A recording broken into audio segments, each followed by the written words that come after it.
They say that in every marriage, there are rooms locked behind closed doors, places where partners don't venture, secrets that go unexamined, because sometimes, my dears, we're too afraid of what we might find.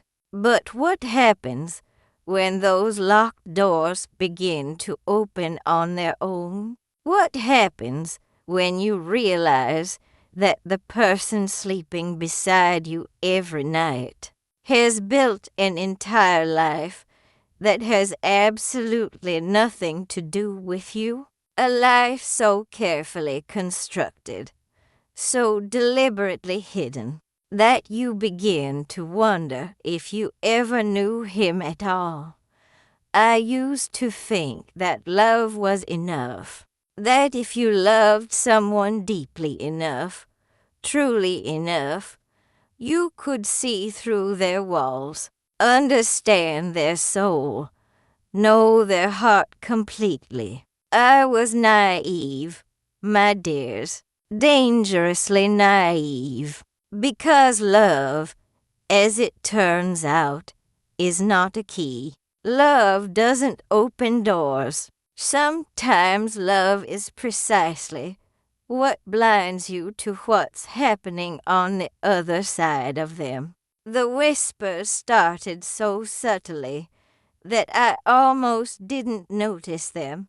But once you hear them, once your ears attune to that particular frequency of deception, you can't unhear them. And following those whispers would lead me to discover that the man I'd devoted my entire adult life to was living a double life so elaborate, so shocking, that even now, nearly 40 years later, I still struggle to believe it was real. My name is Patricia and Thornton. Though everyone in town called me Patty, I'm 74 years old now, and this story happened in 1985, though the full truth didn't emerge until 1987. Before I continue, my dears, please like this video, subscribe to the channel, and comment where you're watching from. I do so love hearing from you all across the world. This is the story of how I lost everything and found myself. Now, let me take you back to a time when I believed my life was exactly what it appeared to be. Clearwater, Illinois, population 4,200. The kind of place where the same families had lived for 3 generations, where the annual fair was the social event of the year, where everyone attended the same churches and their children went to the same schools. My husband, Thomas Dom, had bought our house in 1962. Right after we were married. It was a beautiful brick colonial with green shutters, set back from the street on a 1/4 acre, with an apple tree that bloomed pink every spring. I was married at 22. I had 3 children by 33, Rebecca, who was 15 in 1985, Michael, who was 12, and Stephen, who was 9. They were good children, well-mannered, bright. Rebecca wanted to be a lawyer. Michael was already showing aptitude for mathematics. Stephen still believed in magic and collected beetles in jars he kept under his bed. Thomas was the county assessor, a position of some respect in a town like Clearwater. He wore suits that fit him properly, had his hair cut every 2 weeks at Frank's barber shop, attended the Rotary Club meetings without fail. We were members of the Methodist Church. I directed the church choir. Thomas served on the building committee. We went to the Hendersons' cocktail parties. We hosted Thanksgiving every year, and my turkey was the thing people talked about through December.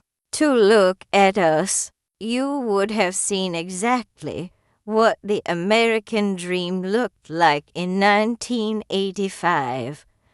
A stable marriage, 3 well-adjusted children, a house that was paid for, a husband with a respectable income, and a wife who kept a home that smelled like furniture polish and fresh flowers. We took our vacations at the same beach house in Michigan every August. We had an American-made car in the driveway and a retirement plan that was being carefully cultivated. I loved my husband. Looking back, I can say that with certainty. The feeling that would come over me when he'd come home, that relief, that sense of completion that was real. I loved him in the way you love someone you've built a life with, someone whose presence is as familiar as your own heartbeat. Or so I thought. But perfection, my dears, is often the best disguise for art. The first thing I noticed was that he started locking his study door. We'd been married 23 years at that point, and I'd never known him to lock a door in our own house. His study was upstairs, a small room with a desk and bookshelves where he kept his work files and his hobby woodworking sketches and designs he'd never actually build. "I just need some privacy," he said when I asked about it. To concentrate on work, it seemed reasonable. Didn't everyone need privacy? Then the phone calls started. Our phone would ring at odd hours, sometimes 9 p.m., sometimes midnight. Thomas would answer immediately, as if he'd been waiting for it. He'd lower his voice and move to the kitchen, away from where I sat. "Hello," he'd say, and then nothing but his breathing and someone else's voice on the other end, too quiet for me to make out the words. "Who keeps calling?" I asked him once. "Wrong numbers," he said. "People looking for plumbers and contractors." But the calls kept coming, and they didn't sound like wrong numbers. They sounded deliberate. They sounded like appointments. There was also the matter of his clothes. In 1984, I began to notice that items were going missing from my closet. A beige cashmere sweater I'd had for 5 years, a pair of heels I'd worn to the Christmas party, a burgundy slip that was part of my everyday lingerie. At first, I thought I'd misplaced them. Women do that, don't they? We become absent-minded about our belongings. But then I found the cashmere sweater in the back of the hall closet, in Tom's winter coat pocket. Smelling strangely of cologne, I didn't recognize something floral, almost like lilac. I pulled it out slowly, holding it in my hands. "Tom," I called. "Tom, honey." He came upstairs. When he saw the sweater in my hands, his face changed. Just for a moment, a flicker of something that looked like panic before he composed himself. "I borrowed it," he said, "for the office. I was cold one day, and I was going to return it. Men didn't borrow their wives' cashmere sweaters, but I didn't push. I folded it and put it back in my closet and told myself I was being silly. There were financial oddities too. Money missing from our household accounts. Not large amounts, $50 here, 100 there. When I asked about it, Tom said he'd taken cash for work expenses that hadn't been properly documented. He'd pay it back. It was fine, but it kept happening. By mid-1985, I'd realized that nearly $2,000 had simply vanished from our checking account. "Tom, I need to understand this," I said to him one evening. We were in the kitchen. I had the bank statements spread out on the table. "Where is this money going?" "It's mine to spend," he said quietly. "I earned it. I have the right to privacy about how I spend my own money." The word "own" struck me oddly. My money, his money, as if, after 23 years of marriage, we were still negotiating whose things belonged to whom. "We're partners," I said. "We share everything, do we?" he asked, and there was something in his voice I'd never heard before, something distant. "Are we really partners, Patty? Or are you just here?" I didn't know how to respond to that, so I didn't. I closed the bank statements and put them away and told myself that every marriage had rough patches. Every couple went through times when they felt distant from each other. Little did I know what was waiting for me on the other side of that. Distance, June 15th, 1985. Stephen had come down with a stomach bug, and I'd taken him to Dr. Coleman's office. Tom said he had to work late, a special property assessment that couldn't wait. Rebecca was at a friend's house. Michael was at soccer practice. It was just me and sick Stephen, and I was exhausted. I put Stephen to bed at 8 p.m. with a heating pad and a glass of ginger ale. By 9 p.m., he was sleeping. I sat on the living room couch with a cup of tea and tried to focus on the book. I was reading a mystery novel I'd started weeks ago, but couldn't seem to concentrate on that at 9:47 p.m. The phone rang. I almost didn't answer it. I was tired, but habit made me pick it up. "Hello?" "Oh, I'm sorry," a man's voice said. He sounded elderly, maybe in his 70s. I was trying to reach Tom. "Is this the Thornton residence?" "Yes, this is Mrs. Thornton," I said. "But Tom isn't home right now. Can I take a message?" There was a pause, a long one. "Who is this?" the man asked. "I just told you I'm Tom's wife, Patricia."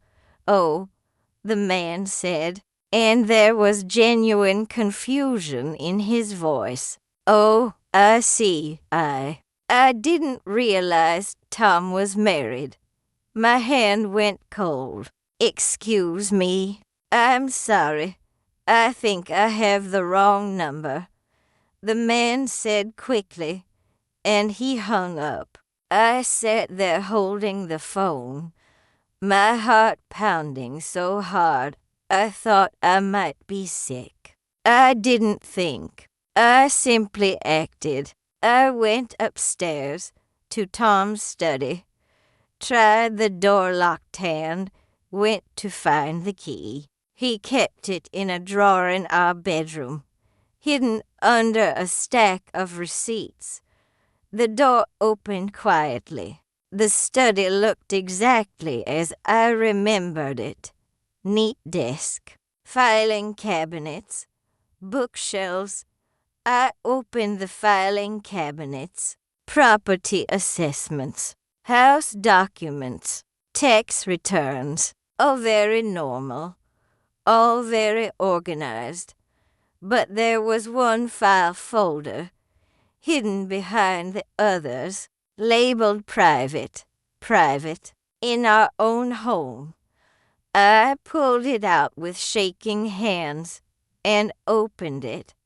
What I found, my dears, what I found in that file folder on that June evening in 1985 shattered everything I understood about my marriage and my life.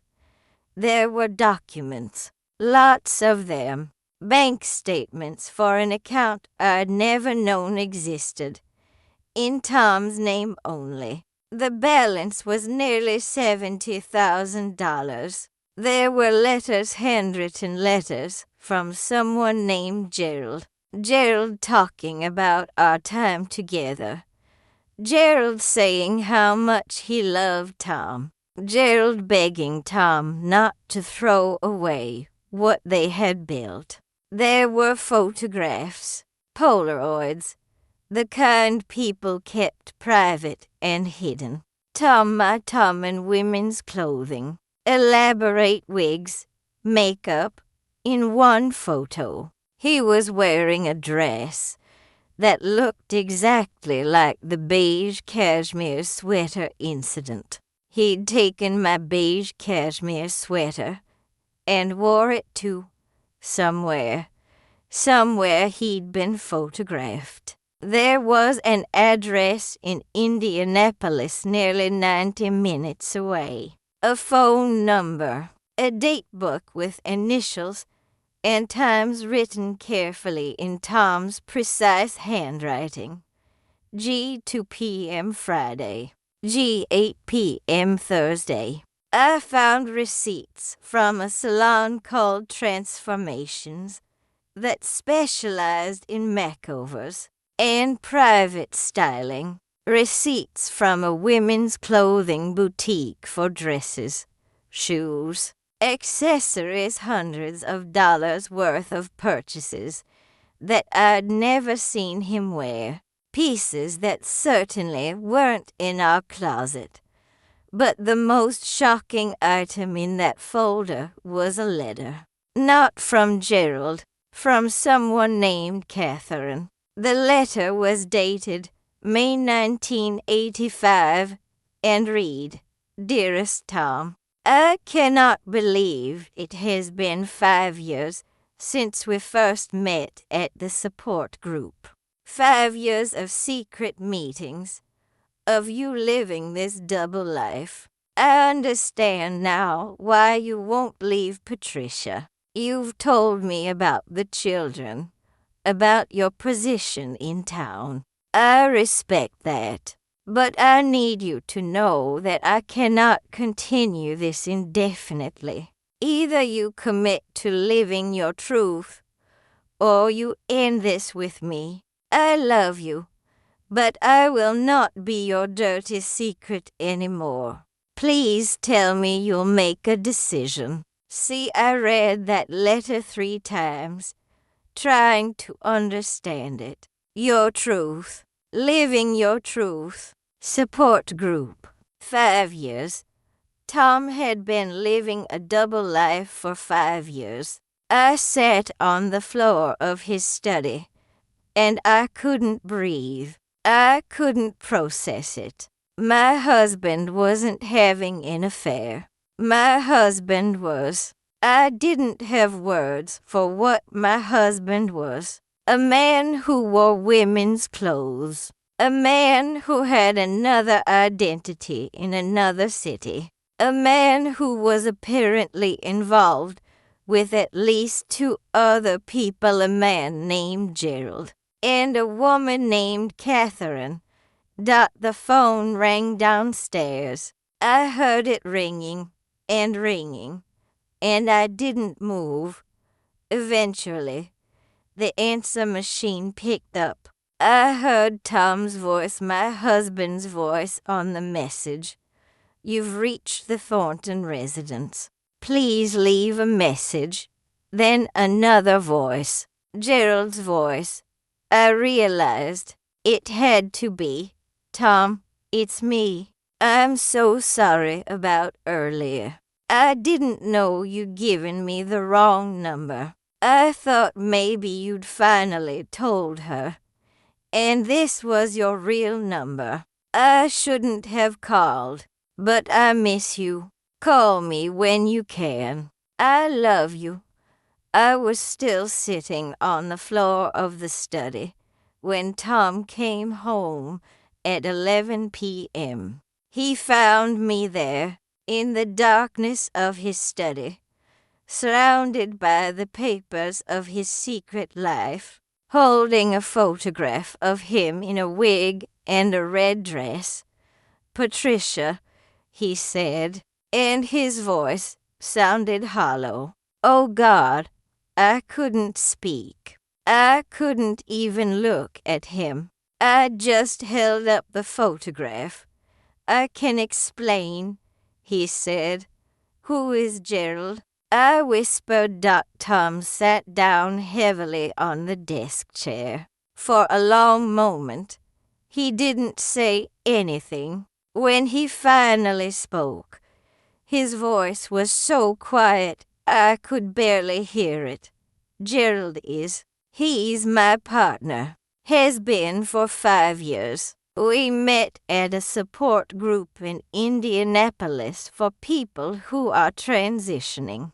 People who are exploring their gender identity. I'm transgender, Patricia. I've known my entire life, but I buried it. I married you to try to be normal, to have the life I was supposed to have. But I couldn't keep pretending. So I started going to Indianapolis on work days. That's where the money was going. To a therapist who specializes in gender issues.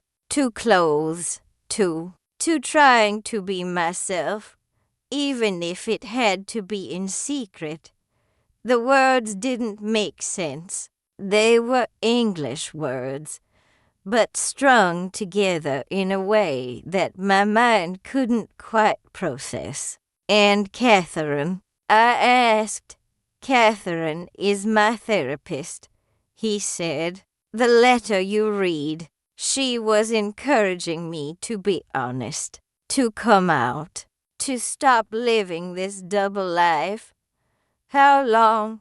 I asked. How long were you planning to keep doing this? Forever? You have 3 children. Tom, you have a wife. You have a life here. I know, he said, and I'm sorry. I'm so sorry, Patricia. But I can't keep pretending. Catherine was right. I can't live like this anymore. Over the next 3 days, the details emerged like pieces of a puzzle I'd never wanted to solve. Tom had been attending a gender identity support group since 1980. He'd been seeing Gerald, who was also transgender, since 1982. The bank account, the clothes, the secret trips to Indianapolis, all of it was part of what he called my transition journey. But you're not actually transitioning, I said, confused. You're not becoming a woman. I don't know what I am, Tom said, and he looked genuinely lost. But I know that I'm not what I've been pretending to be. Not entirely. Not anymore. He wanted to stay married. He wanted us to work through this together. He suggested couples counseling. He said that maybe I could understand, that maybe we could find a way forward. But I didn't want to find a way forward.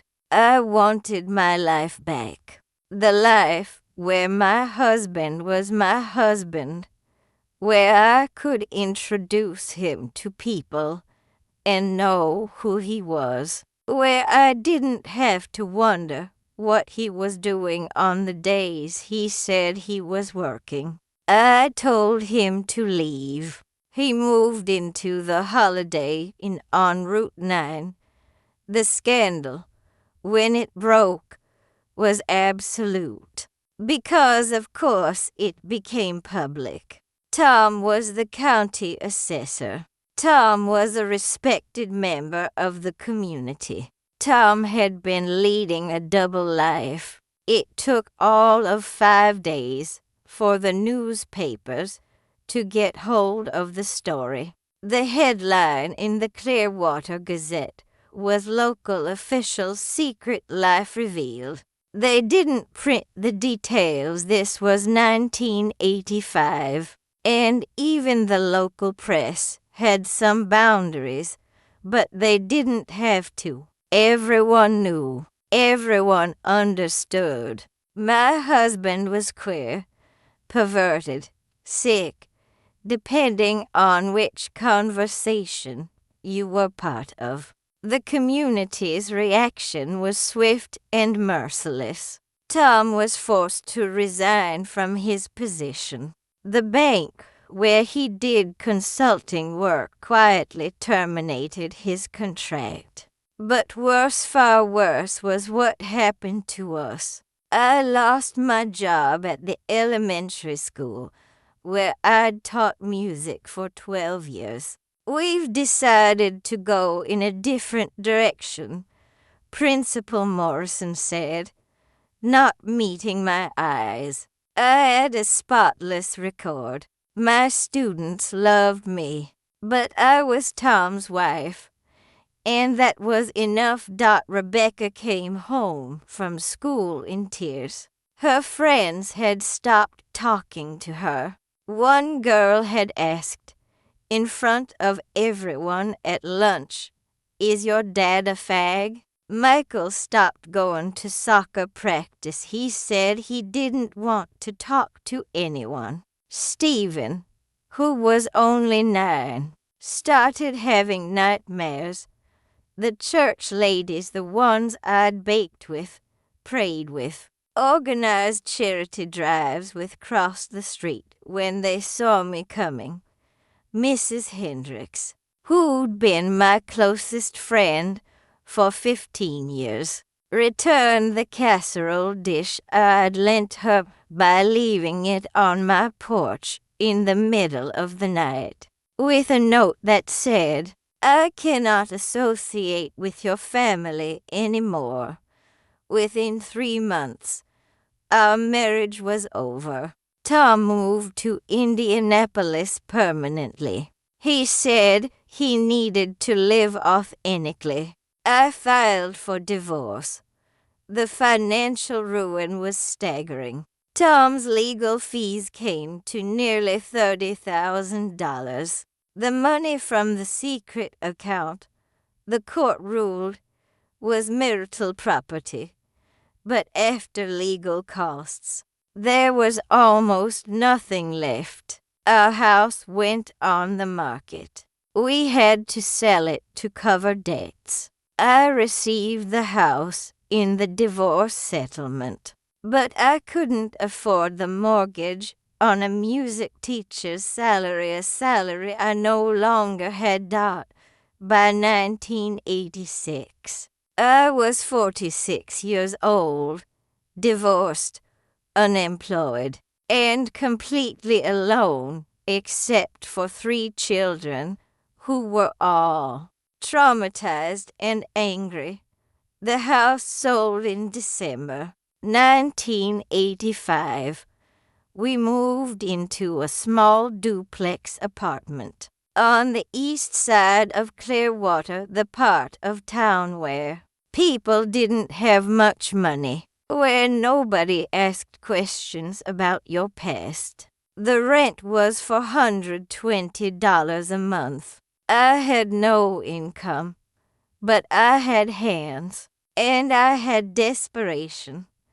I started washing clothes for people, not officially at first. I'd go door to door in my new neighborhood and offer to do laundry for $5 a load. By January 1986, I had 8 regular customers.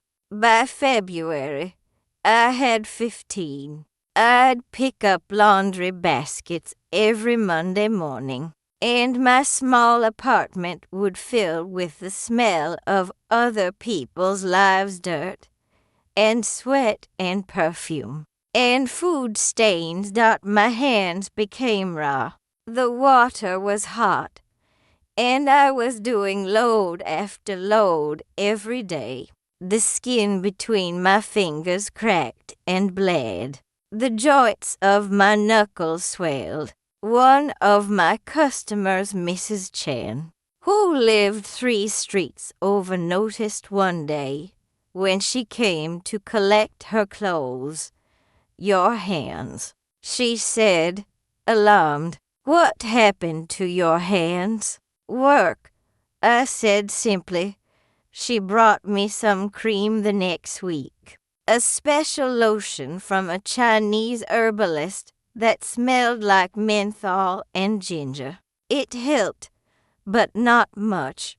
I also began baking again, something I'd done since I was a girl. Apple cake, lemon bars, oatmeal cookies, pecan pie. I'd bake in the evenings after the laundry was done, my hands cramping as I mixed and folded and rolled. I'd package the baked goods in plastic containers and take them to the grocery store. On Saturday mornings, the manager was sympathetic. He knew my story, knew I was in trouble, and he let me sell the baked goods near the checkout for a small percentage cut.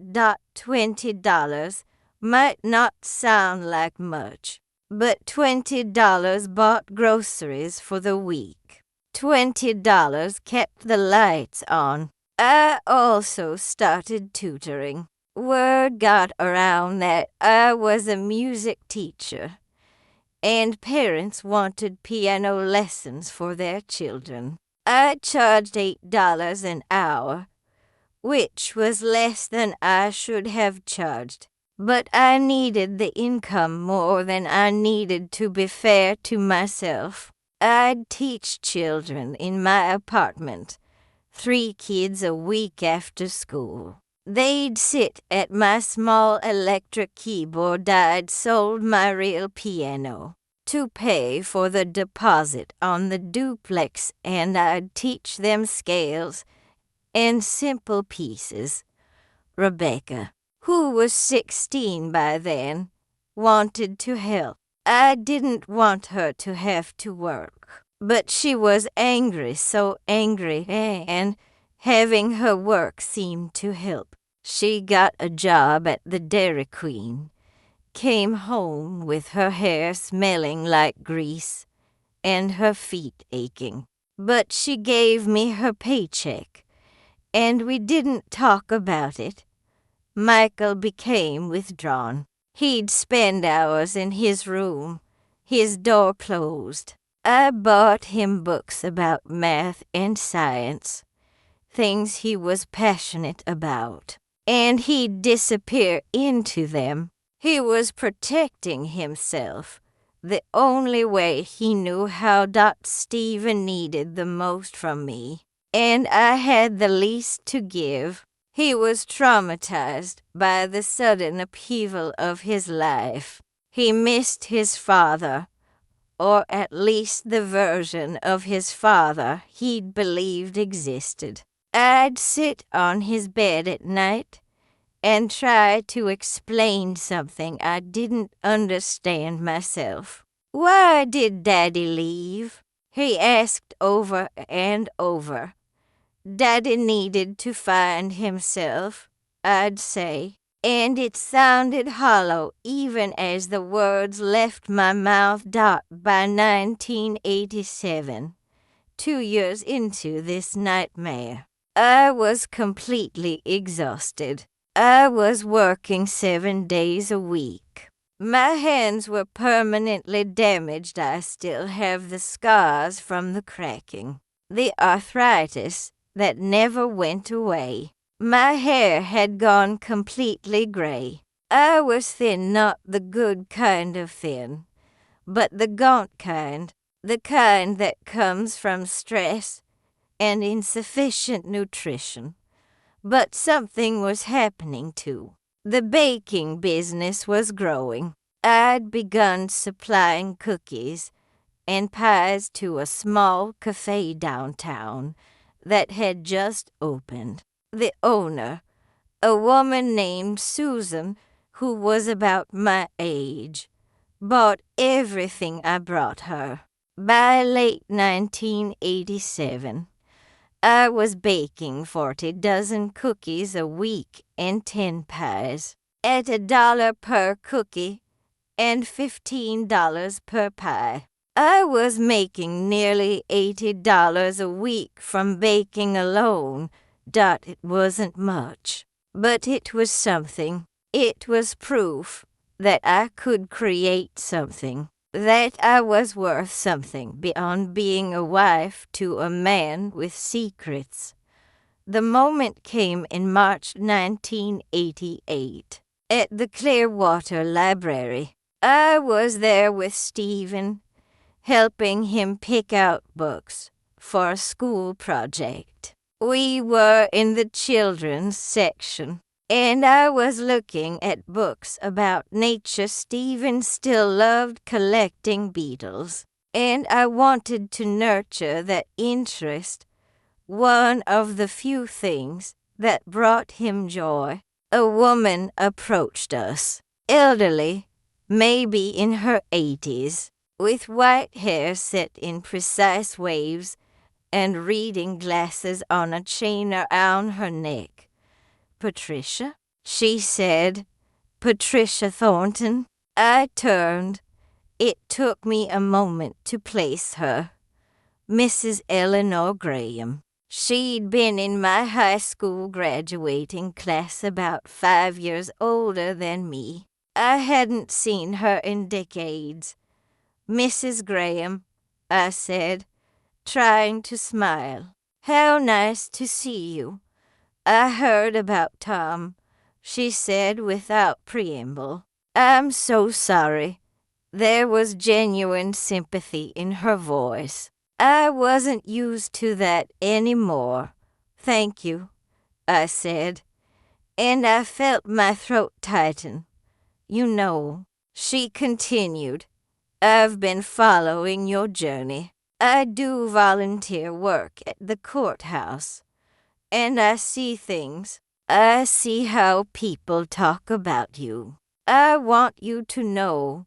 She glanced around, then lowered her voice. "I want you to know that I think you're doing just fine. Better than fine. You're surviving something that would break most people. Don't let this town make you feel ashamed. You didn't do anything wrong." I started to cry right there in the children's section of the Clearwater Library. But Mrs. Graham did something more important. She talked to people. She was old, respected, a pillar of the community. At church that Sunday, she apparently went out of her way to compliment my baking to everyone around her. She ordered pies for an Easter fundraiser and made sure everyone knew they came from me. She invited me to tea publicly, and she talked to me like I was someone of value. And something shifted. People began to see me differently, not as the sad wife of a scandal, but as a woman who was building something, as someone worth knowing that by 1992, 7 years after the discovery in Tom's study, I had a legitimate business, Patricia's Bakery, though I was still operating out of a rented commercial kitchen at first. I had employees, 2 women, who helped me bake. I supplied 14 different restaurants and cafes across 3 towns. Rebecca went to Northwestern University. She became a lawyer, just like she'd always dreamed. Michael got a full scholarship to MIT. He's now a software engineer working in Silicon Valley. Stephen went to the University of Illinois and became a teacher and elementary school music teacher, honoring the part of me that had been lost in 1993. I bought a small storefront building downtown. I opened Patricia's Bakery with a tiny cafe in front. It wasn't fancy, but it was mine. Every single brick, every light fixture, every penny of it, I'd earned through my own labor. The grandchildren started arriving in the late 1990s. Rebecca's twins, Michael's 3 children, Stephen's daughter. I held each of them in my arms, and I marveled at how far I'd come, how far we'd all come. I won the Clearwater Chamber of Commerce Award for Most Inspiring Business Owner in 2001. There was a photograph of me in the newspaper, and I was smiling the genuine smile of someone who'd made it. Through Tom died in 2003. He'd transitioned fully in the late 1990s and was living as a woman named Victoria in Portland. He'd remarried to Gerald. They'd had a civil ceremony after living together for 15 years. According to the obituary, they'd had a good life together. I was glad of that. I really was. He'd hurt me terribly, but he'd also taught me something I needed to know. That people are complicated. That betrayal is sometimes just someone choosing their truth over your comfort. And that sometimes you have to destroy your own life to save it. You know, my dears, I'm often asked if I forgive Tom, and the answer is complicated. I forgive him for being human. I forgive him for being trapped. I don't forgive him for deceiving me for 23 years, for putting my children through trauma, for choosing his own self-discovery over our family's stability. But I've learned that forgiveness isn't necessary for moving forward. What's necessary is acceptance. Acceptance that sometimes people fail us in catastrophic ways. Acceptance that sometimes the person you love most is not the person you thought they were. Acceptance that sometimes you have to build a new life from rubble, because the old one has been destroyed. Looking back now, at 74 years old, with a successful business, 3 children who are thriving, and 5 beautiful grandchildren. I can tell you this. The worst thing that happened to me was also the thing that saved me. If Tom hadn't been forced to reveal the truth, I would have spent the rest of my life in that beautiful brick colonial, wondering why something felt incomplete. I would have raised children who thought that suffering in silence was a virtue. Instead, I raised children who saw their mother refuse to break. I built something with my own hands. I took my pain and transformed it into something that nourishes people every single day. When someone walks into my bakery and buys a pie or a cookie, they don't know they're buying the result of someone's devastation. They're buying my triumph. They're buying my survival. They're buying proof that you can lose everything and still make something beautiful. That's what I want you to know, my dears.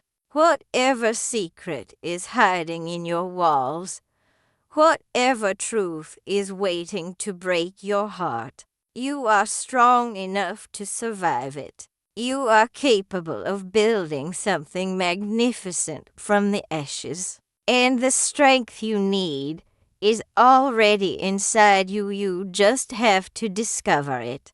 The whispers in the walls, they're not always your enemy. Sometimes they're calling you toward the truth, toward the life you're actually meant to live. Thank you for listening to me today. Don't forget to like the video and subscribe to the channel so you don't miss our next stories. Share with someone who might be needing a little hope. Where are you watching from? Leave it in the comments. I read every single one, and each of you gives me the greatest joy. God bless you all.